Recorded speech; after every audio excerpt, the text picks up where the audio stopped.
श्री शीतला माता की जय। शीतले त्वं जगन माता, शीतले त्वं जगत पिता, शीतले त्वं जगद्धात्री, शीतलाय नमो नमः। सुविचार संग्रह चैनल में आपका स्वागत है। आज हम प्रस्तुत कर रहे हैं शीतला माता की पावन कथा, जो न केवल भक्ति का प्रतीक है, बल्कि यह हमें सच्ची श्रद्धा, नियमों के पालन और माता की कृपा का महत्व भी सिखाती है। शीतला माता की पूजा का पर्व हर साल चैत्र महीने की कृष्ण पक्ष की अष्टमी तिथि पर मनाया जाता है। इस दिन शीतला माता की पूजा का विधान है। शीतला माता को आरोग्य की देवी माना जाता है। इनको ठंडा यानी शीतल भोजन अत्यंत प्रिय है। यही कारण है कि माता का भोग एक दिन पहले यानी सप्तमी तिथि को तैयार कर लिया जाता है। पूजा के साथ व्रत में कथा पढ़ने का बहुत महत्व है। आइए श्रद्धा और विश्वास के साथ इस कथा को सुने और माता शीतला की महिमा का गुणगान करें। बोलो श्री शीतला माता की जय। एक गांव में ब्राह्मण दंपति रहते थे। दंपति के 2 बेटे और 2 बहुएं थी। बहुओं को लंबे समय के बाद बेटे हुए। इतने में शीतला अष्टमी का पर्व आया। घर में पर्व के अनुसार ठंडा भोजन तैयार किया गया। दोनों बहुओं के मन में विचार आया कि यदि हम ठंडा बासी भोजन लेंगी तो बीमार होंगी। बेटे भी अभी छोटे हैं।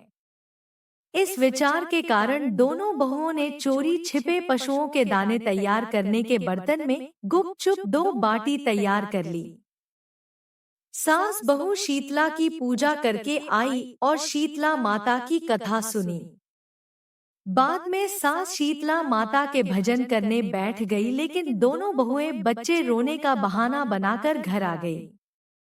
दाने के बर्तन से गरम गरम रोटला निकाला, चूरमा किया और पेट भर कर खाना खाया।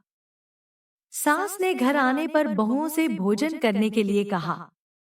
बहुएं ठंडा बासी भोजन करने का दिखावा करके घर के काम में लग गई।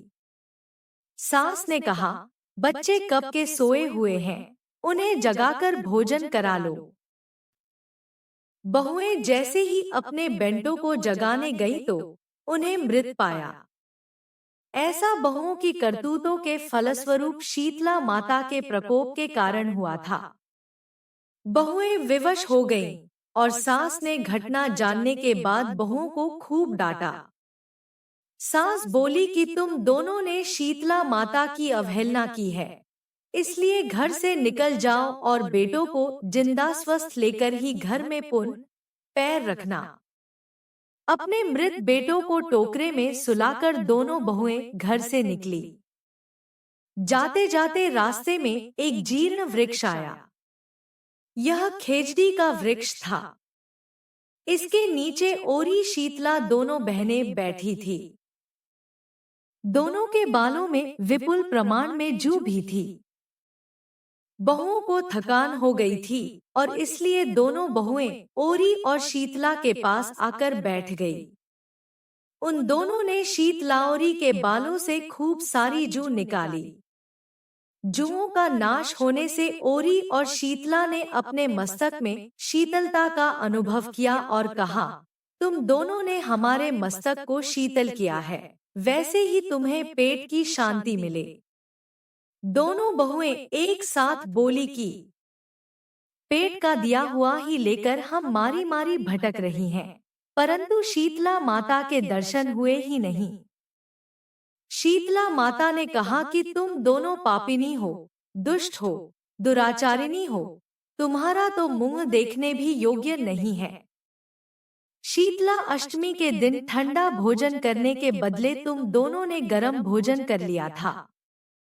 यह सुनते ही बहुओं ने शीतला माताजी को पहचान लिया। देवरानी जेठानी दोनों ने माताओं का वंदन किया। गिड़गिड़ाते हुए कहा कि हम तो भोली भाली हैं और अनजाने में हमने ताजा गरम खाना खा लिया था। आपके प्रभाव को हम जानती नहीं थी। आप हम दोनों को क्षमा करें। हम पुनः ऐसा दुष्कृत्य कभी नहीं करेंगे। उनके पश्चाताप भरे वचनों को सुनकर माताएं प्रसन्न हुईं। शीतला माता ने मृतक बालकों को जीवित कर दिया। बहुएं तब बच्चों के साथ लेकर आनंद से पुनः गांव लौट आईं। गांव के लोगों ने जाना कि दोनों बहुओं को शीतला माता के साक्षात दर्शन हुए। दोनों का धूमधाम से स्वागत करके गांव में प्रवेश करवाया गया। बहुओं ने कहा, हम गांव में शीतला माता के मंदिर का निर्माण करवाएंगी। चैत्र मास में शीतला अष्टमी के दिन मात्र ठंडा खाना ही खाएंगी। शीतला माता ने बहुओं पर जैसी अपनी दृष्टि की वैसी कृपा सब पर हो। श्री शीतला माँ सदा हमें शांति, शीतलता तथा आरोग्य प्रदान करे। शीतला माता की एक अन्य कथा के अनुसार एक बार एक राजा के इकलौते पुत्र को शीतला चेचक निकली। उसी के राज्य में एक काछी पुत्र को भी शीतला निकली हुई थी। काछी परिवार बहुत गरीब था, पर भगवती का उपासक था। वह धार्मिक दृष्टि से जरूरी समझे जाने वाले सभी नियमों को बीमारी के दौरान भी भलीभांति निभाता रहा। घर में साफ सफाई का विशेष ख्याल रखा जाता था। नियम से भगवती की पूजा होती थी। नमक खाने पर पाबंदी थी। सब्जी में न तो छौंक लगता था और न कोई वस्तु भुनीत ली जाती थी। गरम वस्तु न वह स्वयं खाता, न शीतला वाले लड़के को देता था। ऐसा करने से उसका पुत्र शीघ्र ही ठीक हो गया। उधर जब से राजा के लड़के को शीतला का प्रकोप हुआ था, तब से उसने भगवती के मंडप में शतचंडी का पाठ शुरू करवा रखा था। रोज हवन व बलिदान होते थे। राजपुरोहित भी सदा भगवती के पूजन में निमग्न रहते। राजमहल में रोज कड़ाही चढ़ती, विविध प्रकार के गर्म स्वादिष्ट भोजन बनते। सब्जी के साथ कई प्रकार के मांस भी पकते थे।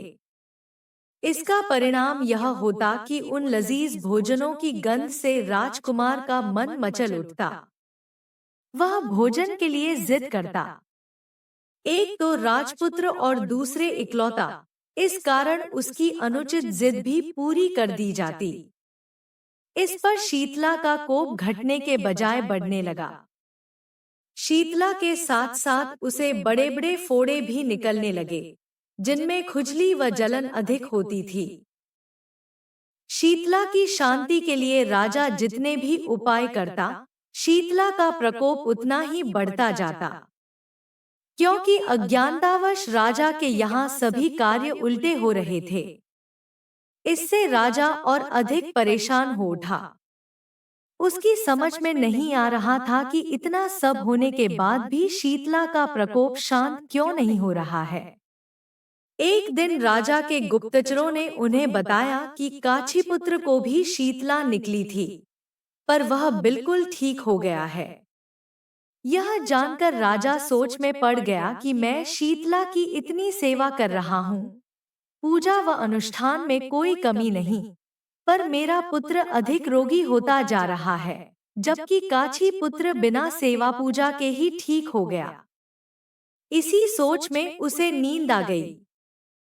श्वेत वस्त्र धारिणी भगवती ने उसे स्वप्न में दर्शन देकर कहा, हे राजन, मैं तुम्हारी सेवा अर्चना से प्रसन्न हूँ, इसीलिए आज भी तुम्हारा पुत्र जीवित है।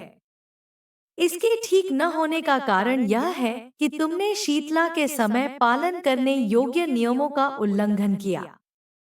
तुम्हें ऐसी हालत में नमक का प्रयोग बंद करना चाहिए। नमक से रोगी के फोड़ों में खुजली होती है।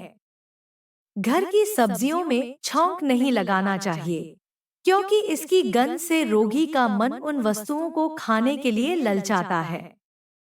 रोगी का किसी के पास आना जाना मना है, क्योंकि यह रोग औरों को भी होने का भय रहता है। अतः इन नियमों का पालन कर, तेरा पुत्र अवश्य ही ठीक हो जाएगा। विधि समझाकर देवी अंतर्ध्यान हो गई। प्रातः से ही राजा ने देवी की आज्ञानुसार सभी कार्यों की व्यवस्था कर दी। इससे राजकुमार की सेहत पर अनुकूल प्रभाव पड़ा और वह शीघ्र ही ठीक हो गया। इसी दिन भगवान श्री कृष्ण और माता देवकी का विधिवत पूजन करके मध्यकाल में सात्विक पदार्थों का भोग लगाना चाहिए। ऐसा करने से पुण्य ही नहीं मिलता बल्कि समस्त दुखों का भी निवारण होता है। ऐसा सप्तमी अष्टमी तिथि शीतला माता के पूजन का विधान है। तो सभी भक्तजन प्रेम से बोलिए शीतला माता की जय। दोस्तों, यदि आपको हमारे चैनल के द्वारा उपलब्ध कराई गई जानकारी व पौराणिक कथा सुनना अच्छा लगा है, तो वीडियो को लाइक करें, कमेंट करें, अपने रिश्तेदारों व मित्रों के साथ शेयर करें। चैनल को सब्सक्राइब करें एवं बेल आइकन को दबाएं ताकि हमारे हर नए वीडियो की अपडेट आप तक पहुंचती रहे। हमारा चैनल आपके सुखी व मंगलमय जीवन की कामना करता है। धन्यवाद।